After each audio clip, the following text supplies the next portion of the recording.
Está de novo com a grande edição. Catarina Martins, candidata à presidência da República, apoiada pelo Bloco de Esquerda, é a nossa convidada esta noite. Boa noite, Catarina Martins, seja muito bem-vinda. Boa noite, muito obrigada pelo convite. Nós é que agradecemos a sua disponibilidade. Disse ter recebido vários apelos para desistir da candidatura em nome de António José Seguro.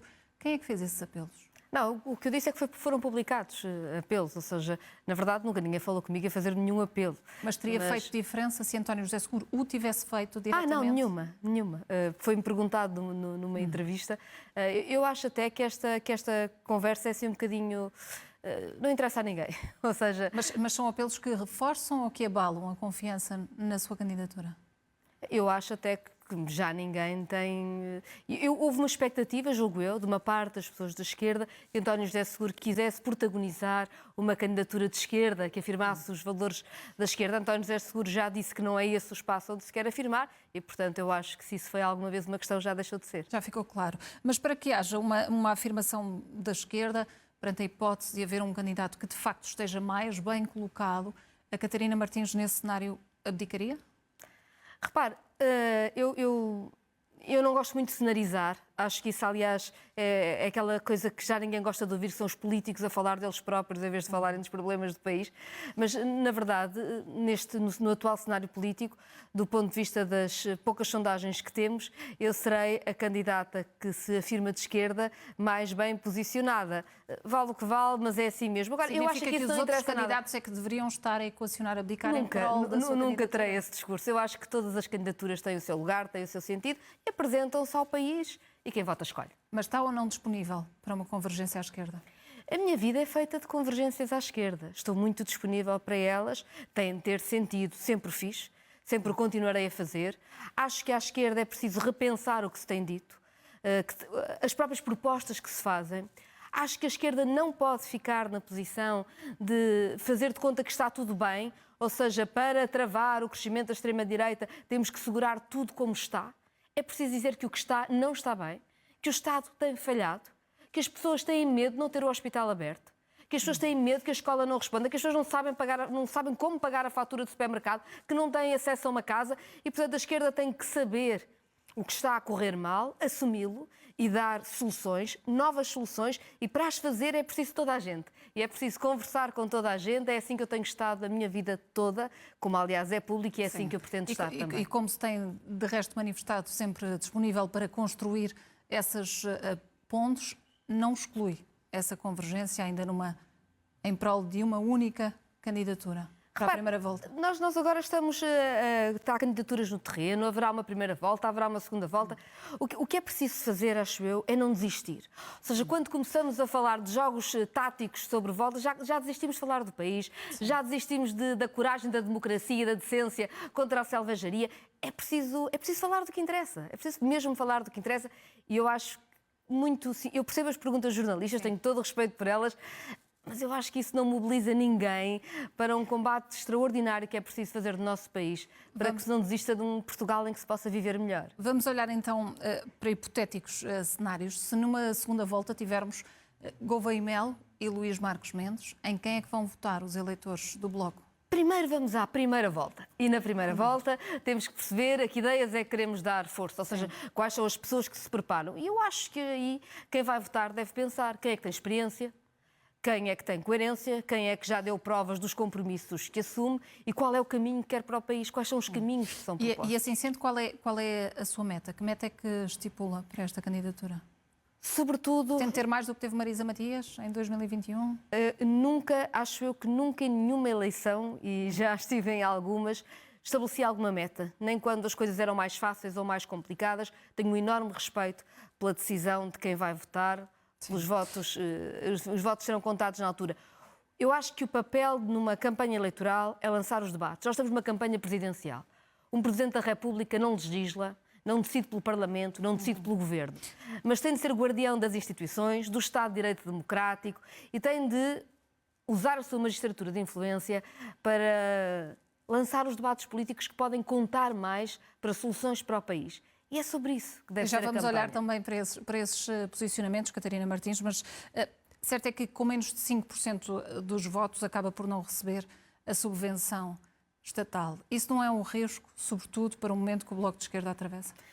Eu nunca fui taticista sobre as minhas convicções. Eu acho mesmo que é muito preciso ter uma candidatura nestas eleições, e é por isso que me apresento, que não tenha medo de dizer que Portugal pode ser melhor, que não tenha medo de enfrentar o discurso do ódio e enfrentá-lo muito diretamente e dizer que nós não somos assim.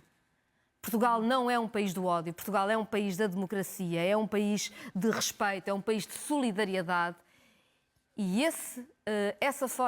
essa proposta faltava nesta corrida presidencial e eu aqui estou. Esta é uma candidatura que pretende ressuscitar o Bloco de Esquerda? Esta é a minha candidatura pessoal. Catarina Martins, 52 anos, aqui estou a apresentar-me à Presidência da República com o passado político que toda a gente conhece, em que assumo o que correu melhor e o que correu pior, e em que continuo a acreditar, como sempre acreditei, que este país é feito de gente extraordinária, que trabalha imenso pela sua comunidade e que precisava que a política, em vez de criar problemas, lhes desse soluções. Mas para recuperar protagonismo do Bloco, dando continuidade à sua marca política? A candidatura presidencial é uma candidatura pessoal, foi assim que foi lançada, é assim que continua. Mas envia uma carta aos militantes do Bloco de Esquerda. Claro, é o meu partido, porque não o faria. Mas também tenho muito gosto de estar com outras pessoas. Eu esta tarde estive a debater a justiça em Portugal e o Estado de Direito Democrático, que acho central numa campanha presidencial, com Aurora Rodrigues e com Francisca Van Dunen. Com pessoas que não são do meu partido, mas que são seguramente da esquerda em que eu acredito. E vamos olhar para esses temas também, Catarina Martins, mas antes, se tiver um mau resultado nesta eleição, se acabar por abandonar estas presidenciais, se vai considerar que foi um erro estratégico ou uma missão cumprida ainda assim? Eu não estou a pensar abandonar nada e ninguém o dirá por mim. Continuará em Bruxelas? Eu vou fazer esta campanha presidencial com toda a convicção. É verdade. Tenho tido uns dias talvez um pouco mais duros do que outros candidatos, porque mantenho o meu mandato e tenho feito o meu trabalho. Mesmo amanhã vou para Bruxelas, porque há debates muito importantes, nomeadamente sobre as leis do clima, entre outros, em que eu tenho estado a trabalhar e quero muito trabalhar nelas. Sim. Mas farei esta campanha, como aliás, evidentemente, todos os candidatos a fazem. Catarina, e nesta campanha diz que é alternativa aos homens do costume. Certo é que se Sampaio da Nova tivesse avançado, o Bloco de Esquerda apoiaria também aqui um homem do costume. O que é que pretende com esta afirmação? Que arma política é esta? Bem, eu acho que a política é feita de homens e mulheres. Eu acho que a paridade é uma coisa importante, mas é verdade. Se alguém como Sampaio da Nova tivesse avançado, eu não tinha avançado, disse e digo porquê. Porque acho que poderia trazer novidade. Nós temos um problema de ter uma campanha com várias pessoas a prometerem ficar tudo na mesma ou pior. E temos, e vejo isso, digamos assim, representado numa espécie de centrão político que tem alternado na governação e se tem entendido sempre, uma forma de resolver as crises que é profundamente errada. Marcos Mendes e António José Seguro fazem parte da mesma solução das crises que cortou sempre nas escolas, nos hospitais, nos salários, nas pensões, quando uma crise se abateu sobre o país. Foi assim com a crise financeira internacional e a Troika estiveram de acordo sobre essa matéria. Foi assim também na saída do Covid e com a inflação a que temos vindo a assistir. E o que eu digo é que nós podemos ter respostas diferentes. Respostas em que as pessoas se vejam respeitadas no seu salário, em que percebam que a sua vida não tem de ser esta corrida terrível em que se trabalha tantas horas, anda sempre a correr, para contar sempre tostões, num país que, com as suas dificuldades, muito sinceramente, é capaz de ter uma economia muito melhor e a economia mede-se na qualidade do emprego que cria. Olhando para essas respostas, Catarina Martins já prometeu que consigo o Chega não será governo. Mas se o partido de André Ventura vencer as próximas legislativas, se vencer até com maioria absoluta, o que é que fará? Vai ignorar resultados? Eu nunca vou incumprir a Constituição. Eu defendo a Constituição da República Portuguesa, defendo o Estado de Direito Democrático, esteja toda a gente sossegada, que nunca usurparei qualquer poder. Mas há uma coisa que eu sei. A primeira é que eu não desisto de fazer frente às ideias da extrema-direita na sociedade portuguesa. E enquanto alguns já estão a fazer jogos aritméticos sobre o que farão se a extrema-direita crescer, eu digo que venha estas eleições para fazer uma campanha que faça essa batalha para que a extrema-direita não cresça. Mas vai vetar leis orçamentais porque vêm da extrema-direita? Portugal tem de ser um país decente, tem de cumprir aquele primeiro artigo da Constituição da República Portuguesa, que diz que a dignidade da pessoa humana está no centro do que nós somos. E eu cumprirei a Constituição. E sei... Ao cumprir a Constituição, não pode garantir que consigo o Chega não será governo. Qualquer outra maioria que seja possível fazer, eu trabalharei para ela. E isso está dentro do âmbito da atuação do Presidente da República. E dessa forma considera que está a garantir a imparcialidade de um Presidente? Eu acho até que num ambiente em que a direita tem cada vez mais poder em Portugal, uma Presidente da República de esquerda que cumprirá sem hesitações a Constituição da República Portuguesa é uma enorme segurança para o nosso Estado de Direito Democrático. Catarina Martins, deixe-me questioná-la como é que encara a notícia do apoio do Chega ao grupo supremacista Reconquista e também as declarações depois de André Ventura. Repare, houve um encontro de um grupo fascista que faz um encontro às escuras, não deixa os jornalistas verem as pessoas que lá estão, não mostra as pessoas que lá estão. E sabe porquê? Porque é um grupo de criminosos. E, portanto, o que o Chega está a fazer é apoiar um grupo de criminosos. E, portanto, eu acho que estamos na altura de dizer que em Portugal ninguém está acima da lei. O Chega não está acima da lei. E o Chega sistematicamente incumpre a lei. E isso é um problema. Eu quero combater o Chega no campo político, no campo das ideias, porque eu acho que essa é a minha tarefa.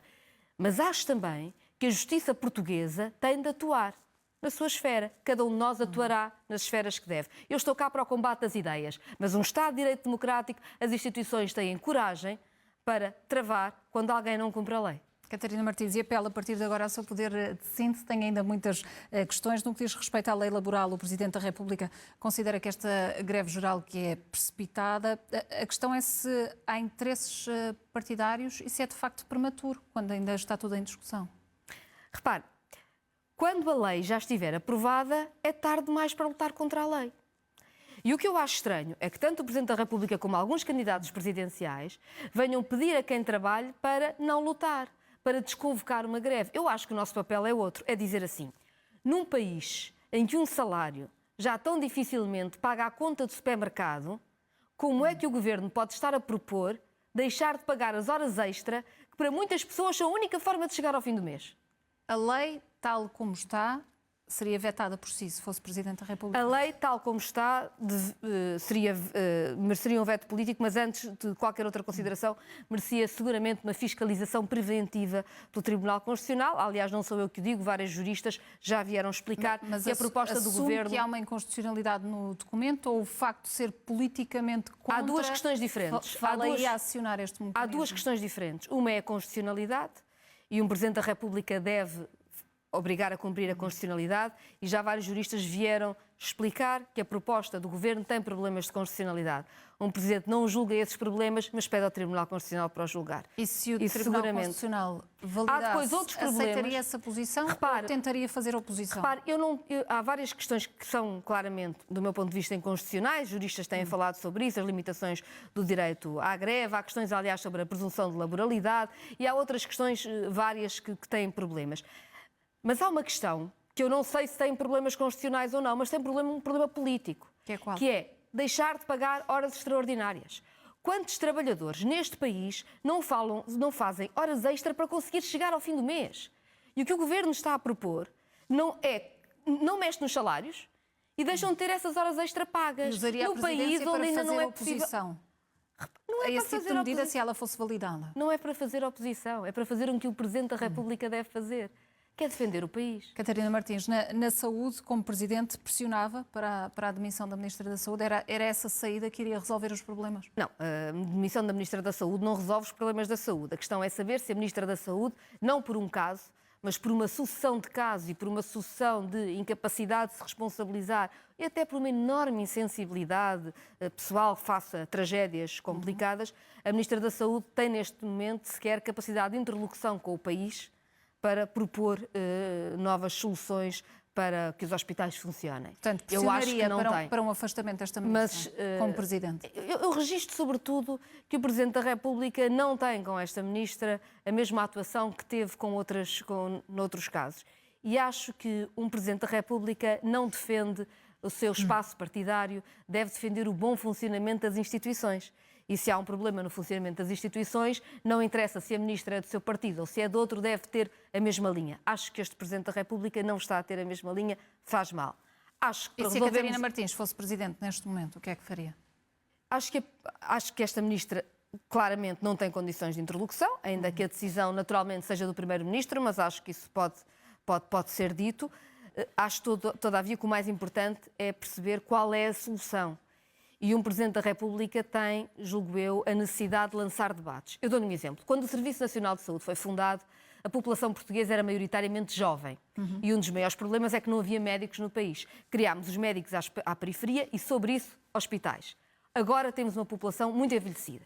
Temos muita doença crónica. Precisamos de cuidados na comunidade como nunca tivemos, porque as pessoas vão todas parar à urgência porque não têm nenhuma outra forma de entrada no Serviço Nacional de Saúde. Eu acho que este era o momento de convocar enfermeiros e enfermeiras, todos os profissionais de saúde, para perceber como é que podíamos ter cuidados na comunidade, como é que as pessoas podiam querer trabalhar no Serviço Nacional de Saúde para estarem próximas e para que ninguém se sentisse abandonado, sem saber como ter acesso à saúde quando mais precisa. O pacto de regime em torno da saúde pedido pelo Presidente da República faz agora mais sentido do que antes? Eu tenho uma certa alergia à expressão pacto de regime e vou explicar porquê. Porque pacto de regime tem sido, sobretudo, um acordo entre grandes partidos e grandes interesses económicos e tem sido pouco um acordo para resolver problemas da população. Eu diria que é preciso um pacto com o povo que quer ter acesso ao hospital. Catarina Martins, António Costa, no prefácio do livro de Vitalino Canas, diz que a legitimidade reforçada do Presidente da República em nada tem contribuído para a estabilidade. Está alinhada com esta matéria? Eu não, e é público já há bastante tempo, eu não concordo com a forma como o Presidente da República tem encarado o seu poder de dissolução da Assembleia da República, por exemplo. Eu acho que o facto de um orçamento do Estado não ser aprovado, ainda por cima na generalidade, não deve levar à dissolução da Assembleia da República. Acho até que desde a revisão constitucional de 82 que os poderes presidenciais ficaram mais limitados. E bem, é o Parlamento que tem que resolver os problemas. E o facto do Presidente da República utilizar a arma da chantagem da dissolução tem dado jeito a governos para pensarem quando é que querem eleições. E isso é um exercício de taticismo eleitoral que não corresponde depois à necessidade de encontrar soluções para os problemas reais das pessoas. Catarina Martins, muito rapidamente, passam os 10 anos da assinatura do acordo da Geringonça. Já não me lembrava que era hoje. Hoje, precisamente, 10 de novembro. Tinha a consciência de que estava a assinar, na altura, o princípio do fim do Bloco de Esquerda? Não concordo nada com o que está a dizer. Tinha consciência na altura que assinei o princípio de um fim de um governo de direita que queria cortar ainda mais nos salários e nas pensões. E que na altura repusemos salário e pensões, que os manuais escolares se tornaram gratuitos, que a tarifa social de energia chegou às 800 mil pessoas que precisavam neste país, em vez de ser um número residual como era antes. Teria feito tudo igual? Se me disser que não foi feito tudo, tem toda a razão. Se me disser que muitas vezes as boas ideias das leis que foram escritas não tiveram depois na execução orçamental o que deviam ter tido, absolutamente de acordo. Teria feito tudo igual, até mesmo o partir de corda e o chumbo do orçamento que levou à queda do governo do PS? O acordo de que está a falar era um acordo que tinha uma lista das medidas para serem aplicadas e foram todas aplicadas entre 2015 e 2019. E por alguma razão, nas pesquisas de opinião que foram feitas, esse foi um dos governos mais populares do nosso país. Se me disser que a partir do final de 2019 o governo do Partido Socialista se arrependeu do percurso que estávamos a fazer e com isso criou novos problemas ao país, eu estou de acordo consigo. E a Catarina Martins, arrependeu-se ou teria feito tudo igual? De forma muito clara. Eu sei que na política ter razão antes do tempo é não ter razão.